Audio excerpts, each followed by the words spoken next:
Hello दोस्तों, गंगा दशहरा आने वाला है। 2024 में गंगा दशहरा 16 जून रविवार का पड़ रहा है। सर्वप्रथम तो आपको बहुत बहुत शुभकामनाएं और बधाई। दोस्तों, गंगा दशहरा वाले दिन गंगा स्नान का बहुत ज़्यादा महत्व है। अगर आप जा रहे हैं, गंगा तट पर जा रहे हैं तो अति उत्तम बात है, और वहीं जाकर पूजा कर रहे हैं तो उत्तम फलों की प्राप्ति होगी। और अपने पितरों के नाम से वहाँ पर तर्पण भी करें अगर जा रहे हैं तो। अगर आप गंगा तट पर नहीं जा सकते तो घर पर ही आप पूजा करें। एक तसला ले लें, उसमें सादा जल रख के गंगा की बूंदें डालें और विधिवत माँ की पूजा करें। धूप दीप नैवेद्य चढ़ाकर, फूलों की माला अर्पण कर कर, श्रृंगार की सामग्री अर्पण कर कर 10 दिए जलाएं। इस तरह आपको पूजा करनी है। और इस दिन जो है अपने पितरों के नाम से तर्पण करें, श्राद्ध करें, पिंडदान भी कर सकते हैं। इससे भी आपको पितरों का आशीर्वाद प्राप्त होगा।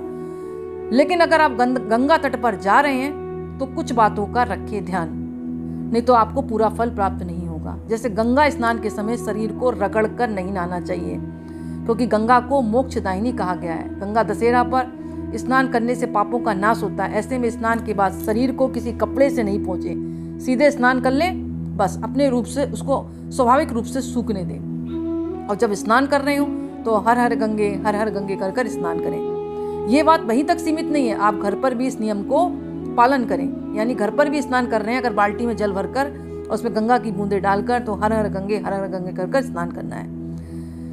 एक बात का और ध्यान रखना है कि गंगा नदी में आपको जब स्नान कर रहे हैं तो कचरा है, प्लास्टिक की बोतल है या कोई मैले हुए कपड़े हैं, इसको भी आपको नहीं डालना है। इससे माँ का अपमान माना जाता है।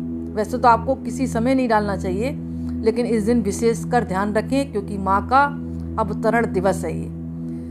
और इस दिन एक काम और करना है, अगर आप गंगा जल भरकर ला रहे हैं, उस टाइम आपके पास कुछ भी नहीं है तो प्लास्टिक की बोतल में ला रहे हैं, लेकिन उस जल को प्लास्टिक की बोतल में भरकर सदा के लिए ना रखें। इसे हमेशा चांदी, मतलब जो शुभ फल देती है वो चांदी में देती है। लेकिन इसके अलावा अगर चांदी आप अफोर्ड नहीं कर पा रहे हैं तो आप पीतल है, तांबे के बर्तन में भी रख सकते हैं, स्टील के बर्तन में भी रख सकते हैं, निराश ना हो। अगर मासिक धर्म के दौरान महिलाओं को गंगा नदी में स्नान करना पड़े तो कभी ना करें, भूल कर भी ये गलती ना करें। इससे आपको पुण्य की प्राप्ति नहीं होगी, आपको पाप के भागीदार बन जाएंगे और जीवन आपका संकटों से घिर जाएगा। क्योंकि मासिक धर्म के दौरान गंगा में स्नान नहीं करना चाहिए, ना ही घर पर करें। आप मतलब घर पे करने का मतलब है आप पूजा पाठ के हिसाब से नहीं करेंगे। जैसे मैंने बताया आपको कि बाल्टी में गंगा जल नहीं डालना है, क्योंकि गंगा जल का अपमान होता है। आप सादे पानी से स्नान कर सकती है।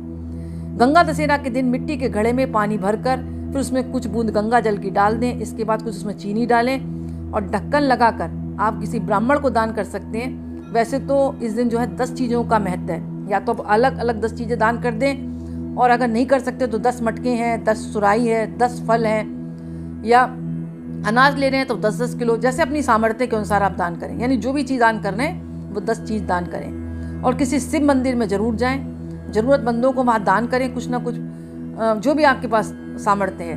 उसके अलावा आप शिव मंदिर में भगवान शिव का भी अभिषेक करें, और शिव का अभिषेक करने के बाद आपको वहीं पर बैठकर शिव माँ पार्वती की भी पूजा करनी है। गंगा जी की आराधना करें, गंगा जी के मंत्रों का जाप करें, और गंगा जी का कोई स्रोत हो उसका भी पढ़ें, और माँ गंगा की आरती करें। तो दोस्तों, इन बातों का रखें ध्यान, तो गंगा दशहरा पर आपको पूर्ण फल की प्राप्ति होगी। इसके अलावा किसी की निंदा, चुगली, अपमान ना करें, और बड़ों का आदर करें, बड़ों का सम्मान करें, अपने गुरु का आदर करें, और छोटों को प्यार दें और बड़ों का भी आदर करें। पशु पक्षियों को ना सताएं। इस दिन हो सकता है पूरा दिन दान पुण्य के लिए निकालें। अपने पितरों को याद करें, और पितरों के नाम से आप दिया भी प्रज्वलित कर सकते हैं, उनके नाम से कुछ दान भी कर सकते हैं, उनके नाम से प्याऊ भी लगा सकते हैं। इससे भी आपको माँ की कृपा आपके ऊपर बनी रहेगी, साथ साथ आपके पितरों का भी आशीर्वाद आपके ऊपर बना रहेगा। और शाम के समय अगर गंगा तट पर मौजूद है तो माँ गंगा की आरती जरूर आप करें, और 10 दिए माँ गंगा के नाम से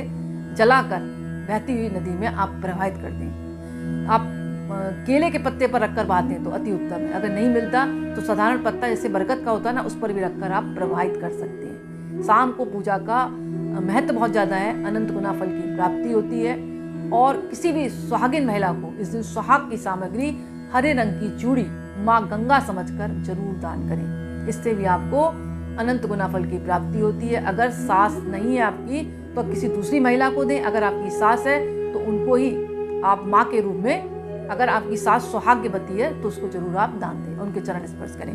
दोस्तों ये छोटी छोटी बातें हैं, अगर गंगा दशहरा वाले दिन करते हैं तो आपको माँ का आशीर्वाद मिलेगा और आपको अनंत गुना फल की प्राप्ति होगी। तो दोस्तों आज का वीडियो मैं ही समाप्त करती हूँ। पसंद आए तो लाइक करें, दूसरों को शेयर करें और कमेंट्स में नमः शिवाय जरूर लिखें। बहुत बहुत धन्यवाद।